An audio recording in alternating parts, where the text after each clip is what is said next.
नमस्कार दोस्तों, वंदे मातरम। मैं वाई के शर्मा और आप देख रहे हैं 360 डिग्री मैथ।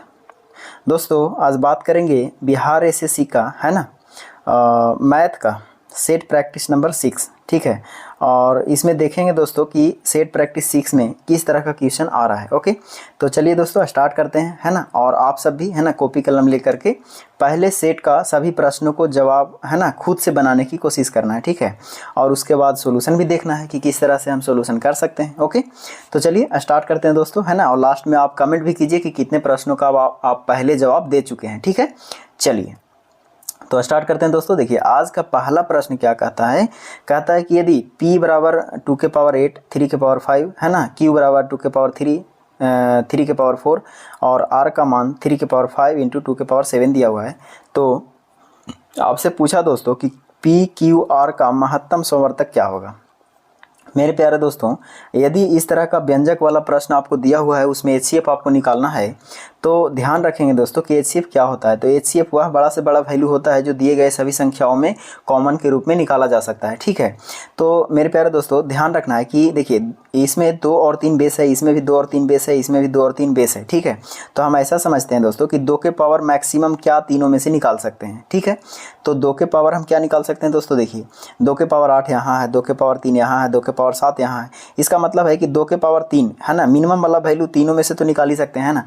तो 2 के पावर 3 यहाँ भी मिल जाएगा, 2 के पावर 3 इसमें मिल जाएगा, 2 के पावर 3 इसमें मिल जाएगा। इसका मतलब है कि 2 के पावर 3 हम तीनों में से कॉमन ले सकते हैं। ओके, अब मल्टीपल है तो मल्टीपल करेंगे दोस्तों। और देखिए 3 के पावर क्या मैक्सिमम हम कॉमन ले सकते हैं, तो 3 के पावर 5 यहाँ है, 3 के पावर 4 यहाँ है, 3 के पावर 5 यहाँ है। इसका मतलब है कि 3 के पावर 4 तो हम तीनों में से कॉमन ले ही सकते हैं। ठीक है, तो ये हो गया आपका HCF दोस्तों दिए गए व्यंजक का। तो आप ऑप्शन में चेक कर सकते हैं प्यारे दोस्तों। देखिए 2 के पावर 3 और 3 के पावर 4, यानी कि आपका ऑप्शन नंबर ए सही है। ठीक है, तो चलिए आगे बढ़ते हैं दोस्तों, है ना। अगले प्रश्न देखते हैं। और थोड़ा वीडियो को, है ना, अगर अच्छा लग रहा है दोस्तों सेट हमारा, तो आप वीडियो को लाइक और शेयर, है ना, चैनल को थोड़ा सब्सक्राइब करने की कोशिश कीजिए प्यारे दोस्तों। ठीक है, चलिए तो अगला प्रश्न देखते हैं दोस्तों। कहा है कि एक वर्ग की प्रत्येक भुजा की लंबाई एक वृत्त की त्रिज्या की दुगनी है। यदि वृत्त की त्रिज्या 7 सेंटीमीटर है तो वर्ग और वृत्त के क्षेत्रफल में कितना का अंतर है। यानी डिफरेंस पूछा दोस्तों कि वृत्त का क्षेत्रफल और वर्ग का क्षेत्रफल में कितना का डिफरेंस आएगा। मेरे प्यारे दोस्तों इसमें क्या कमजोर कर दिया, कहा कि एक वर्ग का जो भुजा है ना, वो वृत्त के त्रिज्या की दुगनी है। हमारा पास वर्ग का भुजा पता नहीं दोस्तों, ना वृत्त का त्रिज्या पता है। तो ऐसा करते हैं दोस्तों कि अभी के लिए सुविधा के लिए हम मान लेते हैं कि अगर वर्ग का भुजा ए होगा और त्रिज्या वृत्त का आर होगा, तो कहा त्रिज्या से दुगना है वर्ग का भुजा। तो अगर त्रिज्या 1 होगा दोस्तों तो वर्ग का भुजा कितना होगा 2। आगे जाके कहा है दोस्तों कि यदि वृत्त की त्रिज्या 7 सेंटीमीटर रहेगा, तो अगर दोस्तों वृत्त का त्रिज्या अगर आप 7 मानते हैं तो इसका ही दुगना भुजा होगा।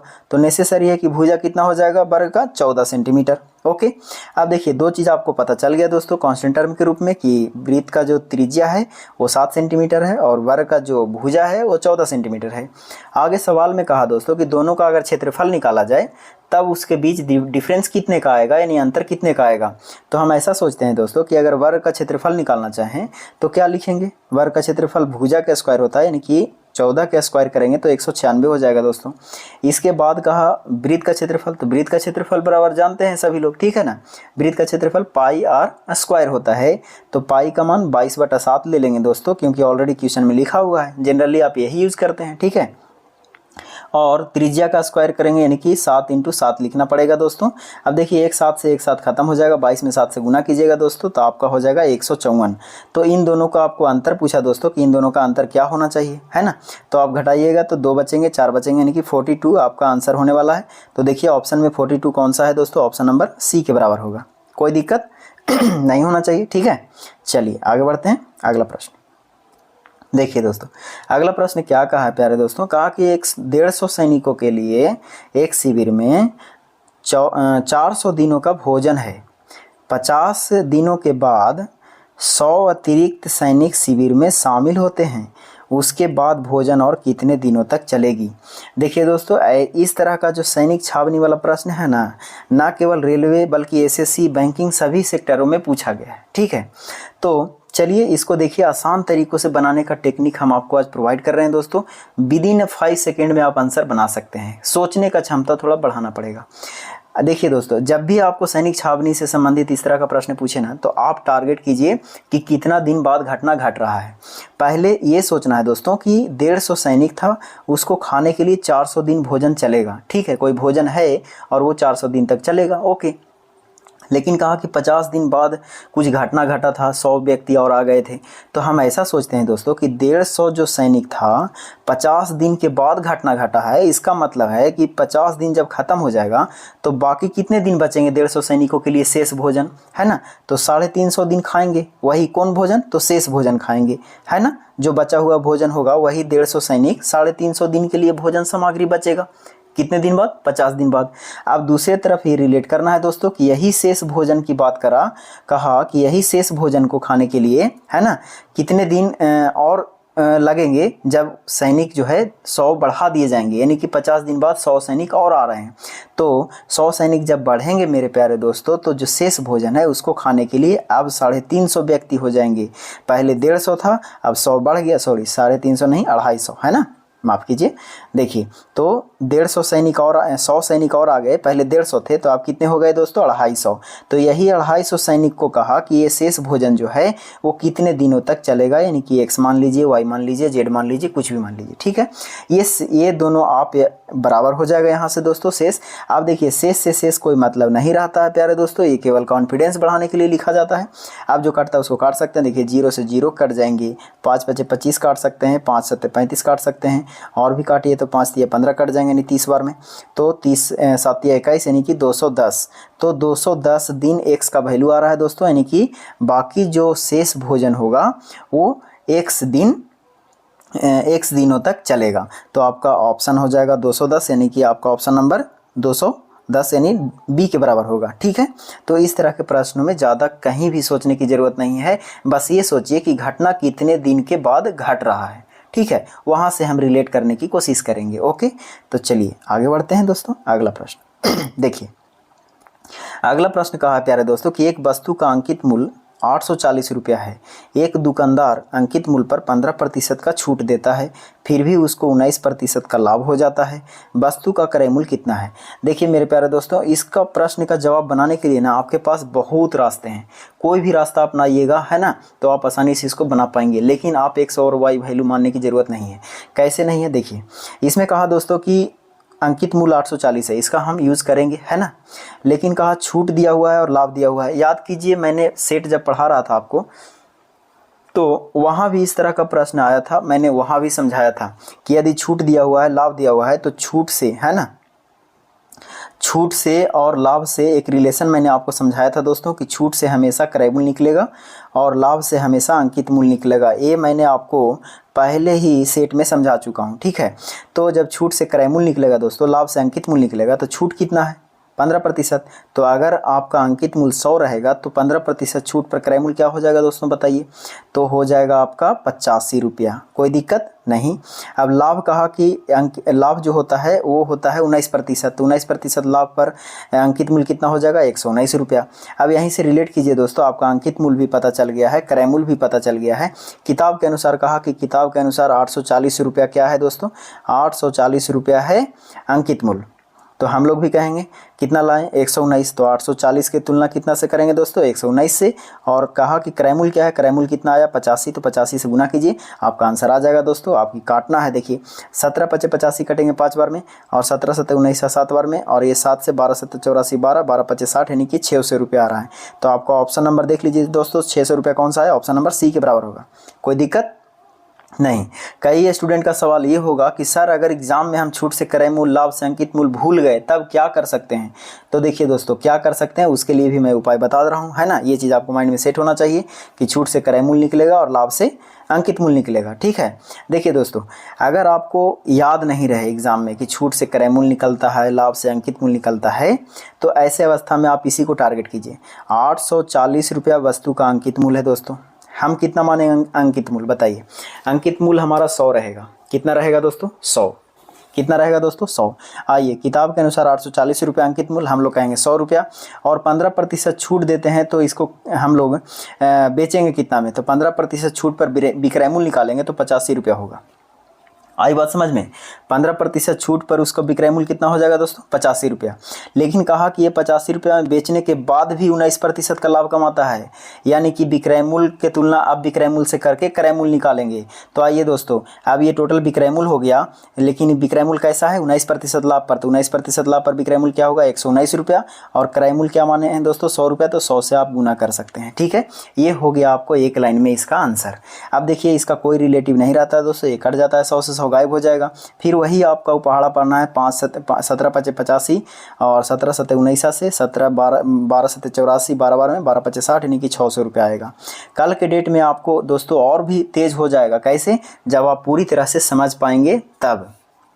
कैसे समझ पाएंगे? देखिए मैं बताता हूँ अभी, है ना। अगर आपको एक लाइन में बनाना है तो इस तरह से बना सकते हैं। अगर आप और भी एडवांस हो गए हैं तो और भी एडवांस तरीके से सोच सकते हैं दोस्तों। कैसे? देखिए, ये जो 100 ला रहे हैं ना, कैसे ला रहे हैं? जब अंकित मूल्य और क्रय मूल्य को हम टारगेट कर रहे हैं 100, तो वही चीज़ हम डायरेक्ट क्यों नहीं लिख सकते हैं दोस्तों कि 840 रुपया, जब ये क्या है 840 रुपया क्या है दोस्तों? अंकित मूल्य है। तो हमने क्या कहा था कि छूट से क्रय मूल्य, लाभ से अंकित मूल्य, उसका फ़ायदा भरपूर उठाना है, वो चीज़ याद रखना है माइंड में।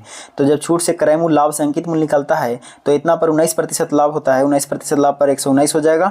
और कहा कि 15% छूट देता है तो 15% छूट पर ये विक्रय मूल्य हो जाएगा। लेकिन यहाँ पर हम रिलेटेड किससे कर रहे हैं? क्रय मूल्य से, क्योंकि विक्रय मूल्य की तुलना विक्रय मूल्य कर दिए। तो अब यहाँ से 85 से आपको डायरेक्ट गुना करना था, 15% छूट पर आपको ये डायरेक्ट क्रय मूल्य दे देता है दोस्तों। यानी 17 5 85, 17 7 19 से 12 7 84 कटता है और फिर आपको 600 रुपये आंसर आता है। तो आप कैसे भी आप इसको बना सकते हैं दोस्तों, कोई भी परेशानी नहीं होने वाला है। ओके, तो चलिए अब आगे बढ़ते हैं दोस्तों। अगला प्रश्न देखिए, अगला प्रश्न क्या कहा है प्यारे दोस्तों? कहा कि एक परीक्षा में मोहित ने पूर्णांक के 30% अंक प्राप्त किया, लेकिन 25 अंकों से अनुत्तीर्ण यानी फेल हो गया। एक अन्य छात्र, दूसरा छात्र जिसने 38% अंक प्राप्त किया और उत्तीर्णांक अंकों से 15 अंक अधिक प्राप्त किया। उत्तीर्णांक होने के लिए अभीष्ट प्रतिशत अंक क्या है? इसमें 2-3 तरह का टाइप पूछा जाता है सर, है ना। लेकिन आपको ध्यान रखना है क्वेश्चन क्या पूछा आपसे। तो इस मामलों में अगर क्वेश्चन आपसे पूछता है प्यारे दोस्तों, तो आपको केवल एक चीज़ का फोकस करना है कि जो भी विद्यार्थी एग्जाम दे रहा है उसको न फेल करना है न पास करना है। मैं क्या बोल रहा हूँ? न फेल करना है न पास करना है। तो कहेंगे क्या? तो सर इसको न फेल करना है न पास करेंगे क्या? तो दोनों अवस्था में आपको पास बराबर पास करना है। याद हो गया? दोनों अवस्था में ज़्यादा ना अंक ज़्यादा देंगे और ना ही उसको कम देंगे, केवल उसको पास करवाएंगे। तो पास करवाने के लिए क्या कर सकते हैं दोस्तों? देखिए, एक परीक्षा था जिसमें 30% अंक लाया। कितना प्रतिशत दोस्तों? 30% अंक लाया। लेकिन कहा कि 25 अंक से फेल हो गया। इसका मतलब है कि 25 अंक अगर इसको हम दे देते हैं दोस्तों तो ये पास हो जाएगा कि नहीं? आई बात समझ में? चलिए दूसरे तरफ यही सोचेंगे दोस्तों कि दूसरा व्यक्ति जो था, दूसरा स्टूडेंट जो था, वो 38% अंक लाया और 38% अंक ला करके भी वो 15 अंक अधिक लाया। इसका मतलब है दोस्तों अगर इसमें से 15 अंक हम ले लेते हैं दोस्तों तो ये पास हो जाएगा। तो दोनों पास का वैल्यू आपस में बराबर हो जाएगा कि नहीं? तो यहाँ से इसका भरपूर फायदा उठा सकते हैं। अब देखिए, इधर प्रतिशत 30 है, इधर प्रतिशत 38 है। ऐसा करते हैं 30 को उधर भेजते हैं तो इधर 8% हो जाएगा, है ना। 8% हो जाएगा और इधर 15 को माइनस है तो प्लस में आ जाएगा, यानी कि 40 हो जाएगा, है ना। तो 8% का वैल्यू 40 आ गया। 1% का वैल्यू निकालेंगे तो 1% बराबर हो जाएगा 8 × 40 यानी कि 5 अंक। तो 1% में 5 अंक होता है दोस्तों। आपसे पूछा है क्वेश्चन में कि उत्तीर्ण होने के लिए अभीष्ट प्रतिशत कितना है, यानी आपसे प्रतिशत पूछा। तो आप चाहे ये समीकरण में रखिए चाहे ये समीकरण में, किसी भी एक तरह से आप निकाल सकते हैं। ठीक है, तो चलिए किस में निकालें? आपको इच्छा होगा जिसमें निकालिएगा। चलिए मैं इससे निकाल के बताता हूँ आपको।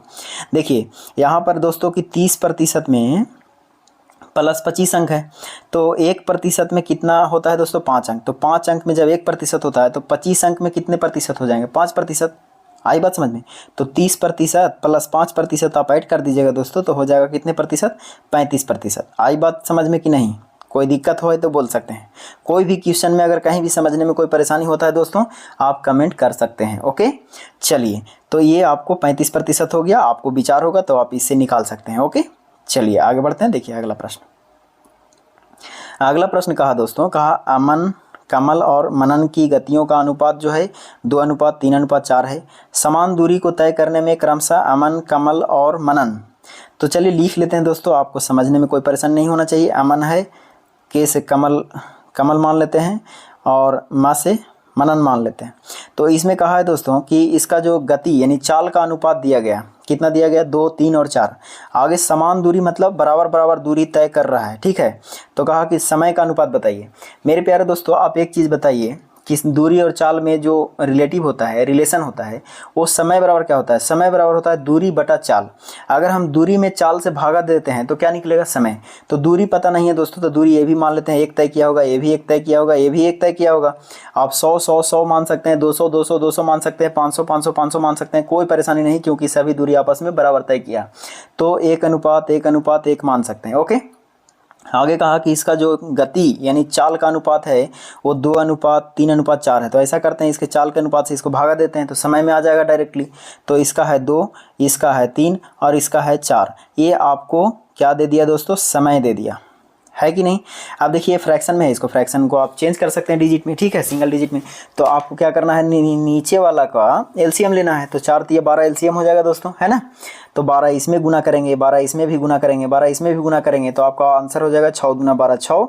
इसमें 12 गुना कीजिएगा तो 4 × 12 4, और इसमें 12 गुना कीजिएगा तो 3 × 4 = 12 यानी कि 3। तो 6:4:3 किसके बराबर हो जाएगा, ऑप्शन नंबर देख लीजिए, 6:4:3 यानी ऑप्शन नंबर सी के बराबर होगा, यानी 3 के बराबर। ओके, कोई दिक्कत तो नहीं होना चाहिए। चलिए आगे बढ़ते हैं, देखिए अगला प्रश्न। अगला प्रश्न कहा दोस्तों कि दो संख्याओं का महत्तम समवर्तक लघुत्तम समवर्तक जो दिया गया है वो 5 और 120 है। यदि दोनों संख्याओं का योगफल 55 है तो इन दो संख्याओं के व्युत्क्रमों का योगफल क्या होगा। दोस्तों हर सेट में ये प्रश्न आ रहा है ना, कंपलसरी मैंने देखा है, ठीक है। तो आप नोटिस कर लीजिए कि ये प्रश्न आपको एग्जाम में आने वाला है। तो इसको कैसे बनाना है, मैं आपको बताया था दोस्तों, है ना, कि जब संख्याओं के व्युत्क्रमों का योग पूछता है तो क्या कंडीशन होना चाहिए वहाँ। तो देखिए दोस्तों, दो संख्या दिया गया था जिसमें HCF दिया गया है, HCF बराबर कितना 5, और LCM बराबर कितना दिया गया है दोस्तों, LCM दिया गया है 120। मैंने आपको बताया था दोस्तों कि संख्याओं का गुणनफल क्या होता है। तो संख्याओं का गुणनफल होता है HCF गुना LCM। तो दोनों को गुना कीजिएगा दोस्तों, तो 5 गुने कितना हो जाएगा 120। ये संख्याओं का गुणनफल हो गया, है ना। दो संख्या होगा तो दोनों संख्याओं का गुणनफल आ गया, और दो संख्या का योग दिया हुआ है, यानी कि A + B अगर मानते हैं तो A + B का मान 55 दिया हुआ है, और A × B आपके पास ये आया है 5 गुने 120। हमने एक चीज़ आपको समझाया था दोस्तों कि यदि दो संख्याओं का योगफल दिया हुआ है और दो संख्या का गुणनफल दिया हुआ है, उस अवस्था में आपको संख्याओं के व्युत्क्रमों का योग पूछता है, तो आपको क्या करना था दोस्तों कि संख्याओं के योग में, है ना, संख्याओं के योग में संख्याओं के गुणनफल से क्या करना था, भागा देना था। तो यहाँ पर आपको 55 ऊपर लिखना था दोस्तों, और 5 गुने 120 नीचे लिखना था। ये आपका आंसर हो जाएगा प्यारे दोस्तों, ठीक है। तो आपको काटना है, देखिए काट दीजिए, 11 × 5 = 55 कटेंगे, 11/120 यानी ऑप्शन नंबर आपका 2 के बराबर होगा। कोई दिक्कत नहीं होना चाहिए। चलिए आगे बढ़ते हैं, देखिए अगला प्रश्न। अगला प्रश्न क्या कहा है प्यारे दोस्तों, है ना। और वीडियो अच्छा लग रहा है तो एक लाइक ठोक दीजिए दोस्तों, है ना। चलिए अब देखिए, कहा कि 3 अलग अलग सड़क चौराहे पर ट्रैफिक लाइटें क्रमशः प्रत्येक जो है 48 सेकेंड, 72 सेकेंड और 108 सेकेंड में के बाद बजते रहते हैं, ठीक है। अगर ऐसा होता है दोस्तों तो कहा कि यदि वे कहा कि पूर्वाह्न 8:20 में एक बार बदलती है, ठीक है ना, बदलती है लाइट है, तो वे अगले किस समय बदलेगी, फिर से बदलेगी। देखिए दोस्तों, ये जो प्रश्न होता है ना, ये आपको डायरेक्टली LCM पर प्रश्न होता है, ठीक है, कि चौराहे पर 3 लाइट लगे हुए हैं, है ना, प्रत्येक कितना सेकंड में जो है लाइट जो है जलती है, तो अगले बार कब तीनों एक साथ जलेगी, है ना, इस तरह का प्रश्न आते हैं। तो ये जो प्रश्न होते हैं डायरेक्ट आप LCM निकाल करके इसका आंसर ला सकते हैं। तो जो संख्या दिया हुआ रहेगा 48, 72 और 108, इसका आपको LCM निकालना है, आपका आंसर आ जाएगा। तो LCM निकालने का तरीका भी आपको पता होना चाहिए दोस्तों, नहीं तो आप LCM बच्चा वाला निकालते रहेंगे, टाइम पास हो जाएगा। तो आइए कुछ नया टेक्निक सीखते हैं। देखिए, जो सबसे बड़ा संख्या रहेगा दोस्तों उसको प्राइम फैक्टर तोड़िए, यानी फैक्टर में तोड़ दीजिए।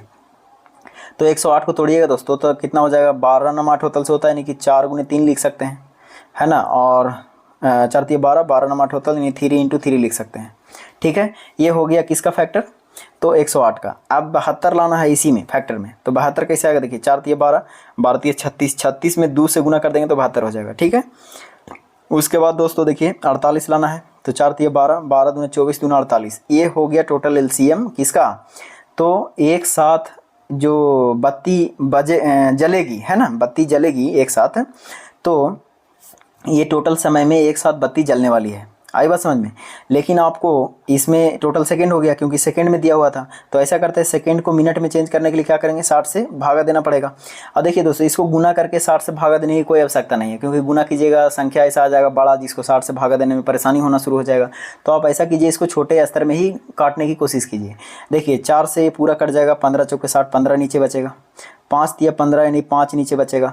अब आपको हो गया दोस्तों 12 तिया 36, है ना, 4 तिया 12, 12 तिया 36, यानी 36 बटा कितना आ गया, 5। तो अब इसको काटना आसान हो गया दोस्तों आपके लिए। तो 5 सत्ते 35, है ना, 7 मिनट 1.5, तो 7 मिनट 1/5 मिनट है, तो मिनट है तो 60 से गुना कर दीजिए, सेकंड में आ जाएगा, तो 12 पचे 60 यानी 12 सेकंड। तो 7 मिनट 12 सेकंड आ रहा है दोस्तों। तो 8:20 में बजा था, तो 8:20 प्लस 7 मिनट 12 सेकंड ऐड करेंगे तो नेक्स्ट कब वो बत्ती जलेगी, तो 8:20 प्लस 7 तो 27 हो जाएगा, और 12 सेकंड मतलब 12, तो 8:27 12 सेकेंड में अगले बार बत्ती जलेगी, बदलेगी, है ना। तो ये आपका ऑप्शन नंबर ए के बराबर हो जाएगा, कोई दिक्कत नहीं होना चाहिए, ठीक है। चलिए आगे बढ़ते हैं। देखिए अगला प्रश्न। अगला प्रश्न कहा दोस्तों कि एक आयत की लंबाई उसकी चौड़ाई की 5 गुनी है। आयत की लंबाई L मान लेते हैं, चौड़ाई अगर B मानते हैं दोस्तों, तो लंबाई उसकी चौड़ाई की 5 गुनी है। तो अगर चौड़ाई 1 होगा तो लंबाई कितने होगा दोस्तों, 5। ओके। आगे कहा कि यदि चौड़ाई 10 है, अगर चौड़ाई 10 मानते हैं दोस्तों, इसके बराबर 10 दिया है, तो 10 पचे 50 यानी कि लंबाई 50 होगा। तो कहा आपसे क्षेत्रफल बताइए, क्षेत्रफल और लंबाई गुनी चौड़ाई होता है, यानी कि 50 गुने 10 कीजिएगा तो हो जाएगा 500। कितना इजी क्वेश्चन है दोस्तों, लिखने की कोई आवश्यकता भी नहीं होना चाहिए इस तरह के प्रश्नों में, यानी कि आपका ऑप्शन नंबर आपको सी के बराबर हो जाएगा, ठीक है। चलिए आगे बढ़ते हैं। देखिए अगला प्रश्न। अगला प्रश्न कहा है दोस्तों, कहा कि एक मैच है जिसमें 4 बल्लेबाजों द्वारा बनाए गए औसत रन 48 है। यदि 3 बल्लेबाजों द्वारा बनाए गए रन 58, 28 और 24 है, तो चौथे खिलाड़ी ने कितने रन बनाए। कितना आसान क्वेश्चन है दोस्तों, है ना। देखिए 4 खिलाड़ी जब प्रत्येक 48 बनाएगा दोस्तों, तो 4 खिलाड़ी मिल करके टोटल रन कितना बनाएगा, तो योग निकालेंगे, तो 48 गुने 4 कर देंगे, है ना। तो 48 गुने 4 करने से क्या हो जाएगा दोस्तों, ये आपको टोटल चारों खिलाड़ी के द्वारा बनाया गया रन है। ये चारों खिलाड़ी के द्वारा बनाया गया रन है दोस्तों। इसमें से अगर हम माइनस कर देते हैं किसको, तो 58, 28 और 24 को जोड़ करके घटा देंगे, तो बाकी एक खिलाड़ी का बचेगा, ठीक है। तो 58, 28 और 24 एक ही में जोड़ने की कोशिश कीजिए दोस्तों, तो 4 हो जाएंगे, 8 4 12, 12 8 20 के 0 हो जाएंगे, ठीक है। और 2 2 4, 4 2 6, 6 5 11 यानी कि 110 हो रहा है। आई बात समझ में। तो 48 में 4 से गुना कीजिएगा दोस्तों, तो 8 चौके 32 के 2 हो जाएंगे, और 4 चौके 16 हो जाएंगे, 16 और 3 16 2 8 चौके 32, 16 3 19, यानी कि 192। 192 में से आप 110 लेस कर दीजिए दोस्तों, कितना आ जाएगा बताइए, है ना। 2 बचेंगे और ये बचेंगे 8, तो 82 आपका आंसर आ रहा है, यानी कि आपका ऑप्शन नंबर बी के बराबर होगा, कोई दिक्कत नहीं होना चाहिए। देखिए अगला प्रश्न। अगला प्रश्न क्या कहा दोस्तों, कहा कि स्थिर जल में एक नाव की चाल 10 किलोमीटर प्रति घंटा है, धारा की चाल 2 किलोमीटर प्रति घंटा है। यदि नाव धारा की विपरीत दिशा में 4 घंटे और धारा की दिशा में 3 घंटे तक चलती है, तो वह कुल कितनी दूरी तय करेगी। मेरे प्यारे दोस्तों, आप एक चीज़ मैंने आपको हर वीडियो में बताया है कि ट्रेन और नाव धारा ये दोनों रिलेटिव रखता है, ठीक है, बट डिफरेंट इतने हैं कि उसमें रिलेटिव स्पीड अलग अलग ढंग से सोचना पड़ता है कि नाव धारा में रिलेटिव स्पीड क्या हो जाएगा, है ना, और ट्रेन में रिलेटिव स्पीड क्या होगा। तो मैंने आपको समझाया था दोस्तों कि यदि धारा इस दिशा में बह रहा है और अगर कोई लड़का नाव चला रहा है, इस दिशा में जा रहा है, तो ये नाव है और ये धारा है, तो दोनों सेम डायरेक्शन में भाग रहा है। तो जब दोनों सेम डायरेक्शन में भागेगा दोस्तों, तो यहाँ पर चाल जो है जुड़ जाएगा, रिलेटिव स्पीड, ठीक है। लेकिन यही अगर धारा इस दिशा में चल रहा है और नाव इस दिशा में चलाने की कोशिश कीजिएगा आप, तो कहीं ना कहीं एक दूसरे को विरोध करेगा, तो यहाँ पर चाल क्या हो जाएंगे, घट जाएंगे। तो ये चीज़ आपको समझना है, और अगर ये समझ गए तो ये चुटकियों में आंसर आ जाता है, ठीक है। तो चलिए इसको बनाते हैं। देखिए इसको में क्या करेंगे कि 10 किलोमीटर प्रति घंटा जो है नाव की चाल है, धारा की चाल 2 किलोमीटर है। अच्छा, कहा कि धारा के दिशा में, है ना, 4 चलना है। तो जब धारा की दिशा में 4 किलोमीटर चलिएगा दोस्तों, तो नाव की चाल और धारा की चाल दोनों जुटेगा कि नहीं। तो नाव की चाल कितना है 10 और धारा की चाल कितना है 2, तो 10 और 2 12, यानी 12 किलोमीटर प्रति घंटा की चाल से आप कितने किलोमीटर चलने वाले हैं। सॉरी, विपरीत दिशा में है दोस्तों, है ना, धारा की विपरीत दिशा में 4 किलोमीटर। तो विपरीत दिशा के लिए क्या करना पड़ेगा दोस्तों, माइनस करना पड़ेगा, है ना, ये चीज़ समझना है ध्यान से। तो नाव की चाल है 8 किलोमीटर, धारा की चाल 2 किलोमीटर, घटाएंगे तो 8 किलोमीटर बचेगा। और विपरीत दिशा में 4 घंटे चलेंगे तो 8 गुने 4 करेंगे तो 8 चौके कितने हो गए 232 किलोमीटर। तो ये हो गया धारा के विपरीत दिशा में 32 किलोमीटर चला। उसके बाद कहा कि 3 घंटा चलता है किस दिशा में, तो धारा के दिशा में। तो अब धारा के दिशा में क्या हो जाएगा, रिलेटिव स्पीड दोस्तों जुड़ जाएगा, यानी 10 किलोमीटर 2 किलोमीटर 12 किलोमीटर हो जाएगा। और 12 किलोमीटर प्रति घंटा के हिसाब से 3 घंटे में कितना दूरी तय करेगा बताइए। तो 12 तिया हो जाएंगे 36। यही आपसे पूछा कि टोटल दूरी कितना तय किया, तो 6 और 2 8 हो जाएंगे और 3 और 3 6, यानी कि 68 किलोमीटर दूरी तय किया। आपका ऑप्शन नंबर डी के बराबर होगा।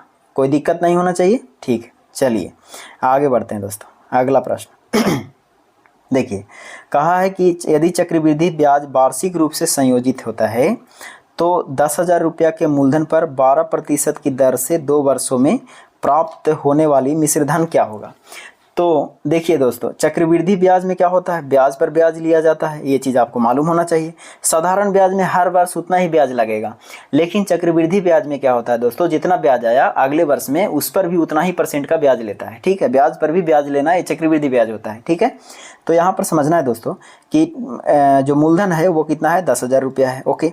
10,000 में कहा कि 2 वर्ष के चक्रवृद्धि ब्याज ले रहा है, तो कितने %, 12%। ऐसा करते हैं दोस्तों, सिंपल वे में हम ये सोचते हैं कि 12% के दर से 2 वर्ष का ब्याज निकाल लेते हैं और ब्याज को अगर मूलधन में जोड़ देंगे तो क्या हो जाएगा, हमारा मिश्रधन हो जाएगा, वो आंसर हो जाएगा हमारा। तो चलिए पहले सिंपल वे में सीखते हैं, फिर आपको टेक्निक भी देंगे कि एग्जाम में कैसे आपको एकदम उड़ा देना है, ठीक है। लेकिन आपको कुछ महत्वपूर्ण चीज़ याद होना चाहिए। देखिए जैसे यहाँ पर 12%, तो 10% कितना होगा दोस्तों 1,000, और 1% 100 रुपया, तो 200 रुपया 2% हो गया, और 10% 1,000, तो 1,200 रुपया हो जाएगा, है ना।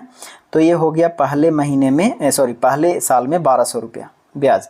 तो दूसरे साल में फिर से 1,200 होगा, ठीक है। लेकिन दोस्तों ये 1,200 दूसरे साल में हुआ है, लेकिन कहेगा कि ये बैक ड्यूज लेगा, किससे, इससे 1,200 रुपये 12% फिर लेगा इस पर। तो बताइए 1,200 का 12% लीजिएगा तो कितना हो जाएगा बताइए। 10% 120 रुपया होता है, और 1% निकालिएगा तो आपको 12 रुपया होगा। तो 12 दूना 24, तो 24 जोड़िएगा 120 में तो 144 रुपये हो जाएंगे। तो 144 रुपये आपको और हो रहा है दोस्तों, ठीक है। तो ये टोटल जोड़िएगा तब 1200 1200 2400, है ना, 24 एक 2500, तो 2500 कितने हो गए 44। ये 2544 रुपये आपको टोटल ब्याज पता चला है दोस्तों, और आपका मूलधन था 10,000। अब इन दोनों को आप जोड़ देते हैं प्यारे दोस्तों, तो क्या हो जाएगा, आपका मिश्रधन हो जाएगा।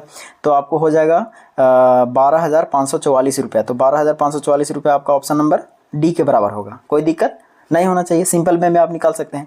लेकिन अगर आपको और भी टेक्निक चाहिए तो आप इसका ऐसा यूज़ कर सकते हैं। कैसा यूज़ कर सकते हैं दोस्तों, देखिए चलिए बताते हैं आपको। देखिए और भी यूज़ करना है तो एक टेक्निक आपको आज प्रोवाइड कर रहे हैं। देखिए कभी भी आप ये सोचिएगा दोस्तों कि अगर मूलधन 100 मानते हैं तो एक वर्ष में मिश्रधन कितना है दोस्तों 12, तो 112 होगा। आई बात समझ में। अब इसको आप टारगेट कर लीजिए। क्या करना है दोस्तों, टारगेट ये एक वर्ष का है, दूसरे वर्ष का निकालेंगे तो 100 का स्क्वायर करेंगे, इधर भी 112 का स्क्वायर करेंगे। ये हो गया दूसरे वर्ष का, ये हो गया मूलधन, ये हो गया मिश्रधन। आई बात समझ में। तो आइए दोस्तों अब हम इसको टारगेट करेंगे, एक फार्मूला के रूप में बना लेंगे। अब 3 वर्ष के पूछेगा तो इसका क्यू करेंगे, इधर भी क्यू करेंगे। आई बात समझ में। तो ये हो गया 3 वर्ष का। 4 वर्ष का पूछेगा तो 4 करेंगे घाट, फिर इधर भी 4 करेंगे घाट। तो ये 4 वर्ष का मूलधन होगा, ये चौथे वर्ष का मिश्रधन, ये दूसरे वर्ष का मूलधन, दूसरे वर्ष का मिश्रधन, पहले वर्ष का, है ना। पहले वर्ष का क्या होगा, पावर आपको समय बता रहा है, ठीक है। पावर क्या बता रहा है दोस्तों, समय बता रहा है। तो ये पहले वर्ष का मूलधन, पहले वर्ष का मिश्रधन, पहले वर्ष का एक वर्ष में, है ना, फिर दूसरे वर्ष में, फिर तीसरे वर्ष में, फिर चौथे वर्ष में, आगे बढ़ते जाएंगे ऐसे पावर, ठीक है। तो इसका फ़ायदा भरपूर उठाते हैं। चलिए अब ये सीख गए ना, इसका फ़ायदा भरपूर उठाएंगे दोस्तों। देखिए कैसे उठाएंगे, लेकिन आपको स्क्वायर याद होना है। अगर आपको स्क्वायर याद नहीं है दोस्तों तो आप हमारा वीडियो प्लेलिस्ट में जा करके स्क्वायर कैसे निकालते हैं, है ना, किसी भी संख्या का, उसको आप वीडियो देख सकते हैं। बहुत इंटरेस्टिंग लगेगा आपको दोस्तों, ठीक है। देखिए अब इसको मानेंगे दोस्तों कि 10,000 रुपया क्या है दोस्तों, मूलधन है। आइए 10,000 की तुलना मूलधन से करेंगे, कितने वर्ष के लिए, 2 वर्ष के लिए। तो 100 का स्क्वायर करना पड़ेगा, नहीं 100 गुने 100 करेंगे। आई बात समझ में। और मिश्रधन निकालना है तो मिश्रधन कितना बताए दोस्तों, 12% बढ़ रहा है तो 112 होता है। तो 112 का स्क्वायर कीजिए, या तो 112 का 112 दो बार लिखिए, ठीक है। तो देखिए टोटल से 4 जीरो से 4 जीरो खत्म हो गया दोस्तों। कल के डेट में खाली आपको 112 का स्क्वायर याद होता तो आप आसानी से उसका आंसर दे देते। तो चलिए 112 का स्क्वायर निकालने के लिए भी हम यहाँ पर सिखा देते हैं ताकि कोई परेशानी आपको एग्जाम में नहीं होना चाहिए। ओके, देखिए 100 से कितना ज़्यादा है दोस्तों 12, तो 12 का स्क्वायर करेंगे तो 144 होगा, 2 अंक लिखेंगे, ठीक है, एक बैलेंस हमारा रहेगा। अब 100 से कितना ज़्यादा है तो 12 ज़्यादा है, तो 12 एक 13 जोड़ देंगे, है ना। तो 112 में 13 जोड़िएगा दोस्तों तो आपको कितना हो जाएगा बताइए, 112 प्लस 13 बराबर 225 हो जाएगा ना, 125 है ना, सॉरी 125 ना, 112 प्लस 13 जोड़ेंगे तो कितना हो जाएगा 125 हो जाएंगे, यानी कि आपको 12,544 रुपया। तो आपका ऑप्शन नंबर डी के बराबर होगा, कोई दिक्कत नहीं होना चाहिए, ठीक है। चलिए आगे बढ़ते हैं, देखिए अगला प्रश्न। हाँ, अगला प्रश्न क्या कहता है दोस्तों, देखिए कहा है कि P अकेले एक कार्य को 15 दिन में करेगा, है ना, और Q अकेले उस कार्य को 12 दिन में करेगा। वे एक साथ कार्य शुरू करते हैं, 3 दिन बाद P कार्य छोड़ देता है। शेष कार्य को पूरा करने के लिए Q कितने दिन लगेगा। इसमें 2-3 तरह का प्रश्न आपको आइटम अलग अलग वैरायटी चेंज करेगा सर, लेकिन आपको ध्यान रखना है पकड़ हमेशा मजबूत होना चाहिए, है ना। टाइम एंड वर्क का आप हमारा चैप्टर देख सकते हैं पर्सनली, वहाँ पर मैंने हाई लेवल तक के प्रश्नों को मैंने समझाया। किसी भी एग्जाम में आप बैठ जाइए, आप कोई परेशानी नहीं होने वाला है, ठीक है। देखिए कहा है दोस्तों कि P अकेले कार्य को 15 दिन में करता है, ऐसा करते हैं दोस्तों, ठीक है, कि P अकेले कार्य को कितने दिन में करेगा 15 दिन में, Q अकेले कार्य को कितने दिन में करेगा 12 दिन में। लेकिन कहा है दोस्तों कि काम दोनों एक साथ शुरू करेगा लेकिन 3 दिन बाद P छोड़ देगा। ऐसा एक डायग्राम से समझते हैं दोस्तों, उसके बाद आपको आसान हो जाएगा, एकदम चुटकियों में आंसर लाइएगा। कैसे, देखिए यहाँ से P स्टार्ट कर रहा था दोस्तों, यहाँ से Q स्टार्ट कर रहा था, दोनों इधर P हो गया इधर Q हो गया, दोनों स्टार्ट कर रहा था। कहा कि 3 दिन तक सभी स्टार्ट कर रहा था, 3 दिन तक क्या हुआ, 3 दिन तक काम करने के बाद P जो है यहाँ पर ख़त्म हो गया। उसके बाद Q आगे काम करते रहा कहाँ तक, तो आगे जब तक काम ख़त्म नहीं हो गया। तो मेरे प्यारे दोस्तों 3 दिन तक P और Q दोनों साथ में किया कि नहीं किया है, कि नहीं किया है, बताइए आप ही। तो 3 दिन दोनों P और Q जब साथ में काम किया है प्यारे दोस्तों, तो 3 दिन का काम अगर हटा देते हैं तो बाकी शेष काम किसके लिए रहेगा, Q के लिए। तो वही पूछा कि जो शेष काम बचेगा वो Q कितने दिन में ख़त्म किया, है ना। तो इस तरह के प्रश्नों में सबसे पहला टारगेट यही होना चाहिए दोस्तों कि दोनों मिल करके काम कितना किया 3 दिन में, ठीक है। तो हम ये चेक कर लेते हैं, देखिए 3 दिन में 3/15 भाग काम करेगा, 3 दिन में 3/12 भाग काम करेगा Q। इन दोनों को जोड़ देते हैं दोस्तों, तो 3 दिन में दोनों द्वारा किया गया कार्य पता चल जाएगा। तो जोड़ दीजिए, देखिए 12 और 15 कैल्शियम 60 हो जाएगा दोस्तों, है ना, 60 हो जाएंगे। और देखिए 15 चौके 60, 4 तिया 12 हो जाएंगे, प्लस हो जाएंगे 12×5 = 60 यानी 5 तिया 15, तो 15-12 जोड़िएगा दोस्तों तो 27 हो जाएगा। 27 बटे कितना हो जाएगा 60। अब इसको काट दीजिए, 3 से तो कट ही जाएगा, 3×27 कटेंगे दोस्तों, और 3 से काटिएगा तो 20 तिया 60 कटेंगे। देखिए 9/20 काम हो गया दोस्तों। अब शेष काम बचा कितना, तो शेष काम निकालने के लिए प्यारे दोस्तों आप नीचे वाला में से ऊपर वाला घटा दीजिए, आपका शेष काम पता चल जाएगा, यानी कि 11 बटा कितना बचा है 20। ये 11/20 भाग काम बच गया है दोस्तों। क्या बच गया, 11/20 भाग काम बचा, 11/20 भाग। अब 11/20 भाग काम कौन किया होगा, क्योंकि ये शेष काम है दोस्तों। तो शेष काम के लिए कहा कि Q जो है कितने दिन में खत्म करेगा, जबकि Q का क्षमता क्या होगा 1/12, है ना। Q का क्षमता क्या होगा 1/12, तो 1/12 से इसको भागा देना था दोस्तों, आपका आंसर आ जाएगा। देखिए जो कटता काट दीजिए, देखिए 4 से कटेगा, 4 तिया 12, 4×5 = 20 कटेंगे, यानी 3 ऊपर चला जाएगा दोस्तों, तो 11/5 हो जाएगा, 33/5, 11 तिया 33, 33/5 दिन। ये इतना दिन आपको लगेंगे शेष काम को ख़त्म करने के लिए, किसको, Q को। तो ये दशमलव में दिया हुआ है दोस्तों, काट दीजिए, है ना। 5 × 30 6, यानी कि 6 किस में है दोस्तों, देख लीजिए आप, 5 × 30 6 आएंगे, 6 आएंगे, 6 आएंगे, यानी ऑप्शन नंबर आपका डी के बराबर होगा। कोई दिक्कत है तो बोलिए, कोई दिक्कत नहीं। अगर आपको दिक्कत लगता है तो लड्डू पेड़ा अपना सकते हैं सर, है ना। ये फ्रैक्शन है, चलिए लड्डू बताते हैं। आपको मन में लग रहा होगा सर ये फ्रैक्शन क्यों बता रहे हैं, लड्डू बताइए, है ना। चलिए लड्डू ही देख लीजिए, हम समझ सकते हैं आपकी भावना, ठीक है। आपको मज़ा आता है लड्डू खाने में। देखिए आइए लड्डू खाते हैं दोस्तों। देखिए P और Q दोनों, ये 15 दिन, ये 12 दिन। ऐसा करते हैं, टोटल इसका एलसीएम लेंगे तो काम पता चलेगा। 60 लड्डू बनाना है, 15 चौके 60 यानी एक दिन में P जो है 4 लड्डू बना देगा। 12×5 = 60 यानी कि एक दिन में Q जो है 5 लड्डू बना देगा। बाद में कहा क्वेश्चन में कि दोनों मिल करके काम स्टार्ट किया था, 3 दिन बाद P छोड़ा, तो दोनों मिल करके देखते हैं दोस्तों एक दिन में कितना लड्डू बनाएगा, 5 और 4 9 लड्डू। ऐसा करते हैं 3 दिन बनाया तो 3 दिन में 9 तिया 27 लड्डू बना देगा, ठीक है। तो 27 लड्डू बन गया। तो 60 में से अगर 27 लड्डू आप हटा देते हैं दोस्तों तो कितना बचने वाला है बताइए आप ही। 60 में से 27 लड्डू हटा दीजिएगा तो 33 लड्डू बचेगा। ये 33 लड्डू बनाने के लिए आएगा कौन, तो कहा शेष कार्य को क्यू करता है। तो क्यू देखिए, क्यू का क्षमता कितना है 5, तो टोटल कार्य को ऊपर रखेंगे, क्षमता से भागा देंगे, आपका आंसर आ जाएगा 33/5 के मतलब हो जाएगा 6.6, यानी कि आपका ऑप्शन नंबर डी के बराबर होगा दोस्तों। ठीक है, चलिए आगे बढ़ते हैं अब, है ना। अगला प्रश्न देखिए, अगला प्रश्न क्या कहा प्यारे दोस्तों, कहा कि चीनी के मूल्य में 40% की वृद्धि हुई, है ना।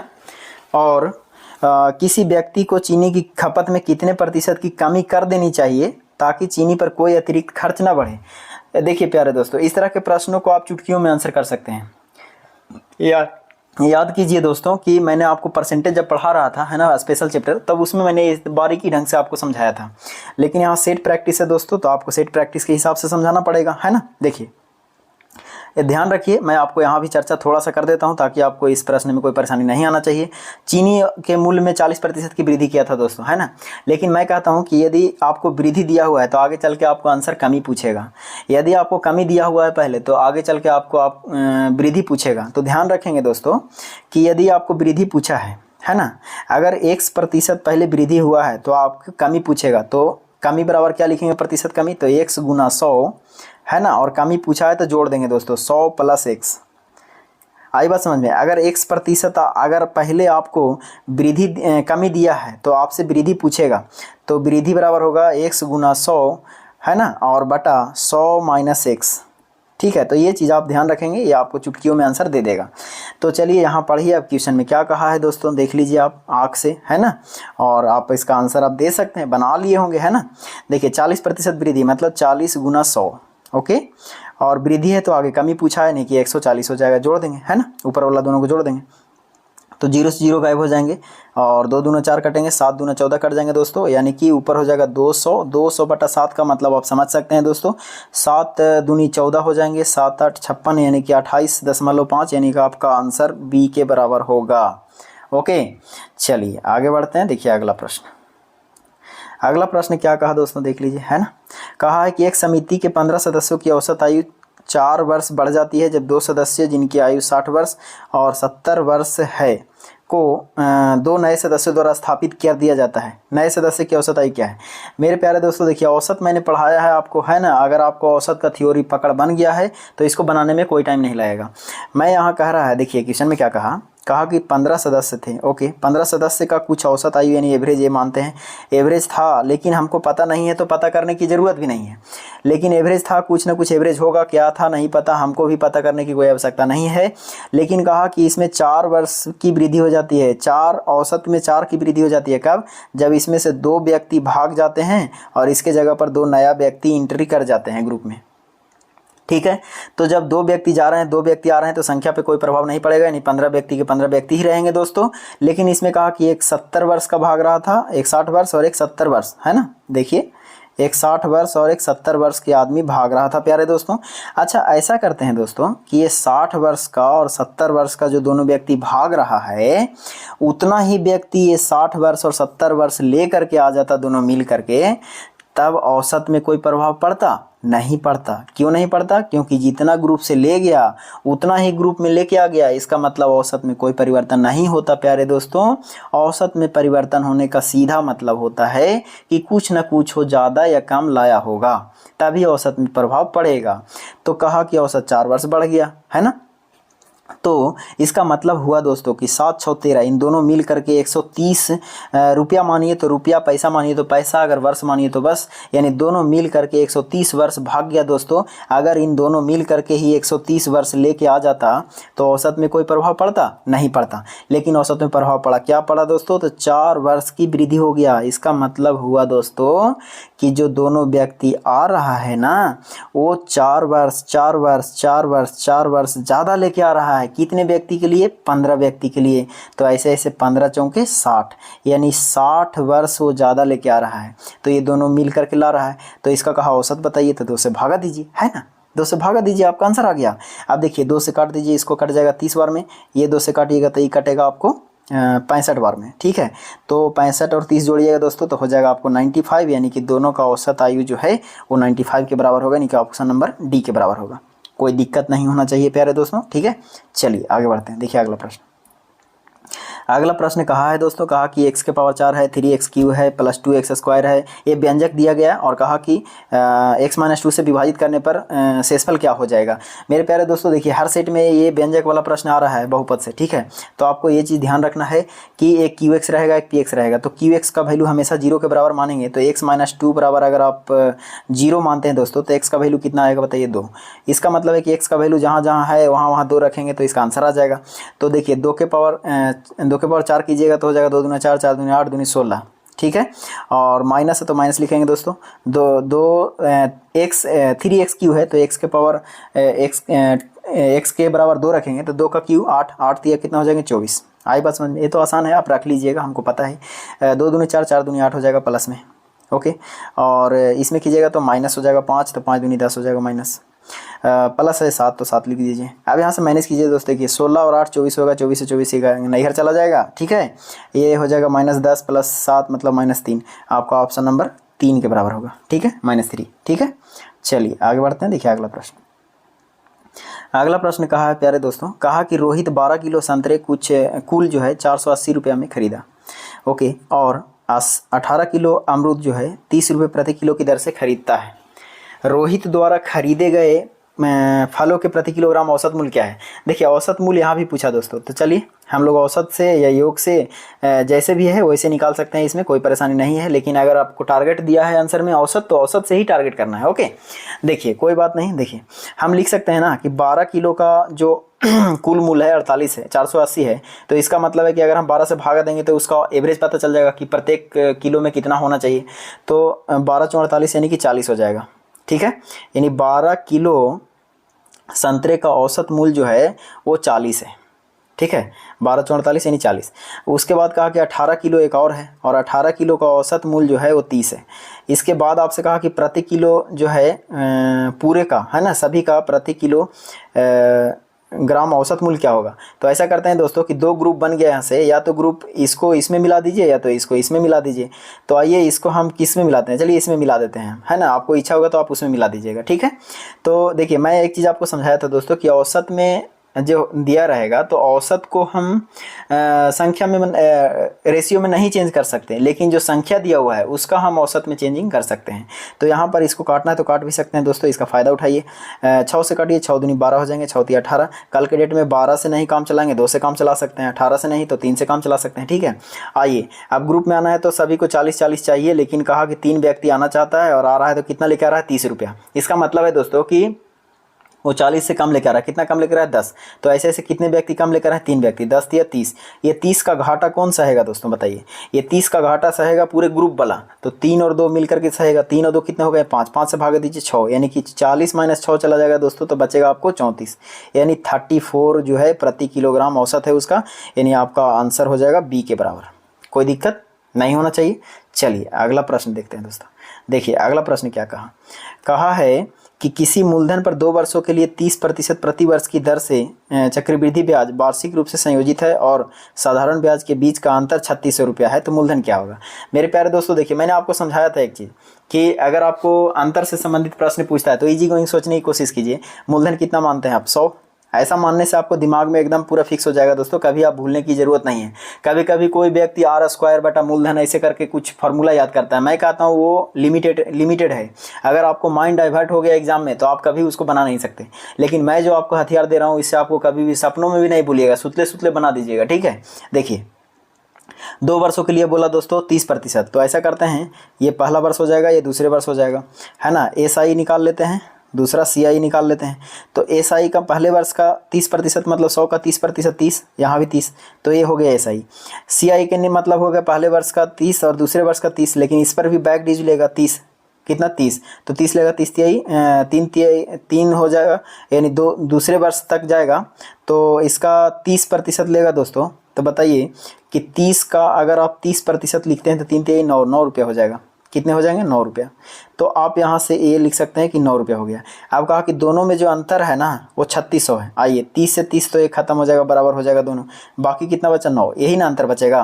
तो इसका मतलब है ये किताब के अनुसार 3600 अंतर है। हम लोग कितने कहेंगे दोस्तों 9, और आपसे मूलधन पूछा तो 100, है ना, क्योंकि मूलधन कितना माने 100 माने।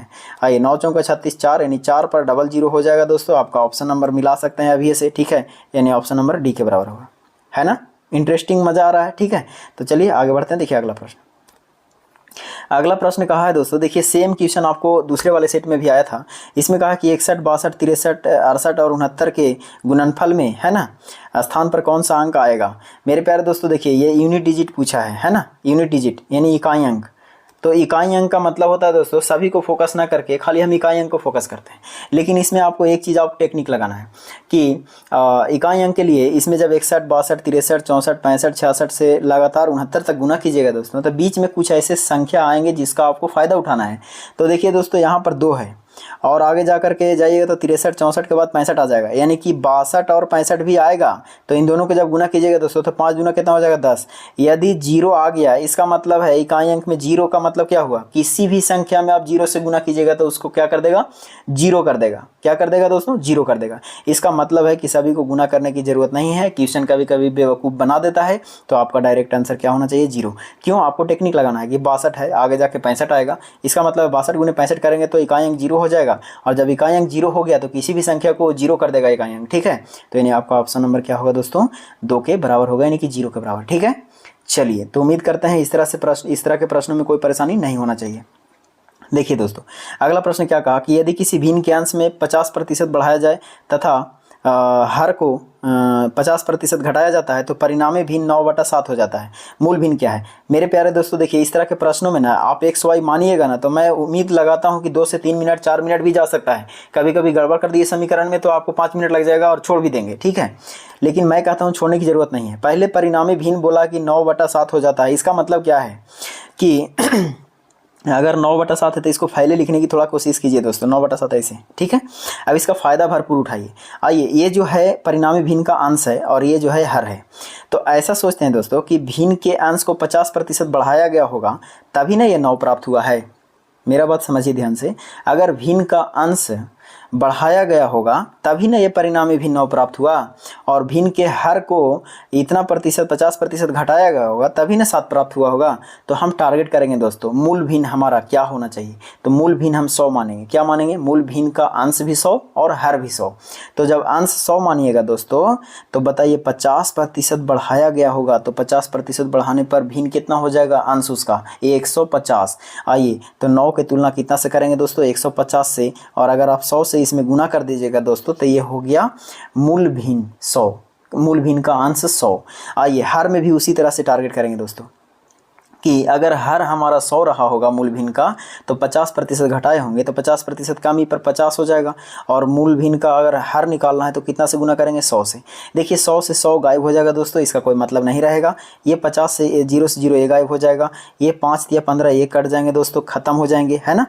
और भी कटता है तो काट सकते हैं। देखिए और क्या कटेगा दोस्तों बताइए। मेरे हिसाब से तो अब तो कुछ नहीं कटने वाला है, कि और कटने वाला है 9/7 और नीचे 3 तिया 9 है ना, ये 3 कट जाएगा, 3 तिया 9। तो ऊपर हो जाएगा 3 दोस्तों, नीचे हो जाएगा 7, यानी कि आपका ऑप्शन नंबर 3/7 देखिए किस में है, तो आपका ऑप्शन नंबर 1 के बराबर हो जाएगा, ठीक है। कोई दिक्कत तो नहीं होना चाहिए, ठीक है ना, मज़ा आ रहा है। चलिए तो आगे बढ़ते हैं। देखिए आगे नहीं बढ़ेंगे दोस्तों क्योंकि क्वेश्चन अब यहाँ ख़त्म हो गया है ना। तो आप सब है ना सेट प्रैक्टिस करते रहिए दोस्तों, और आप सब के अगर वीडियो अच्छा लग रहा है तो थोड़ा चैनल को सब्सक्राइब कीजिए, है ना, वीडियो को शेयर कीजिए और लाइक भी कीजिए और कमेंट भी जरूर कीजिए, ठीक है। All the best, have a nice day, happy रहिए दोस्तों, मस्त रहिए।